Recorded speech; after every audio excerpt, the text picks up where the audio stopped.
आणि आता सगळ्यात महत्त्वाची आणि तितकीच खळबळजनक बातमी पाहायला मिळते। अणुऊर्जा प्रकल्पासंदर्भातले कागद हे लीक झालेत, त्यातली कागदपत्र लीक झाल्याचं पाहायला मिळतंय। कुडनकलम प्रकल्पाची ही कागदपत्र आहेत जी लीक झाली आहेत। भारतातल्या सगळ्यात मोठ्या अणुऊर्जा प्रकल्पासंदर्भातली महत्त्वाची कागदपत्र डार्क वेबवर अपलोड करण्यात आल्याची बातमी आहे।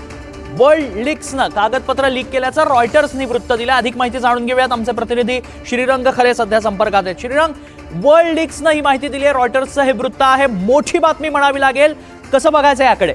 देशातला सगळ्यात मोठा अणुऊर्जा प्रकल्प आहे आणि अशा प्रकल्पाची जर कागदपत्र लीक होत असतील आणि ती डार्क वेबवर अपलोड केली जात असतील तर ही अत्यंत चिंताजनक आणि खळबळजनक बातमी म्हणावी लागेल। रॉयटर्सने या संदर्भातलं वृत्त दिलेलं आहे। मे महिन्यामध्ये सर्व्हर हॅक झालेला होता आणि त्याच वेळेला ही माहिती लीक झालेली होती अशी प्राथमिक माहिती मिळालेली आहे। जून महिन्यामध्ये ही सगळी डॉक्युमेंट लीक करण्यात आली। जी माहिती मिळतीये त्यानुसार साधारणपणे 19,000 संवेदनशील कागदपत्र ही डार्क वेबवर अपलोड करण्यात आलेली आहेत। लीक झालेल्या कागदपत्रांमध्ये ब्ल्यूप्रिंट्स आहेत, पुरवठादारांची माहिती आहे, तपासणी अहवाल आणि बैठकीच्या कागदपत्रांचा समावेश आहे।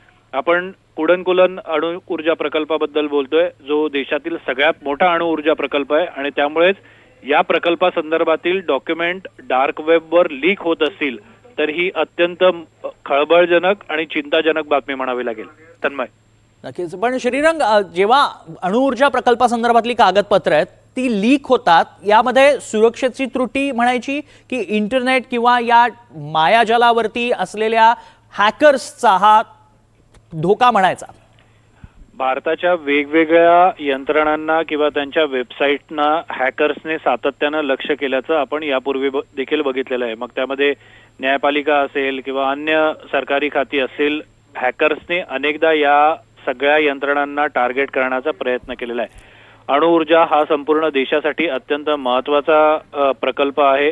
कुठल्याही देशासाठी म्हणायचं झालं तर तो महत्वाचा प्रकल्प मानला जातो आणि तो घातक देखील ठरू शकतो जर त्याचा गैरवापर केला तर। त्यामुळेच ही कागदपत्र अत्यंत संवेदनशील आहेत। तन्मय, नक्कीच धन्यवाद आपण दिलेल्या सगळ्यात सविस्तर माहितीसाठी। त्यामुळे जूनमध्ये ही माहिती लीक झाली आहे, मे मध्ये सर्व्हर हॅक करण्यात आले होते, कागदपत्र डार्क वेबवर अपलोड करण्यात आली आहेत। अतिशय संवेदनशील अशी कागदपत्र आहेत, त्यात ब्लूप्रिंटचा देखील समावेश आहे।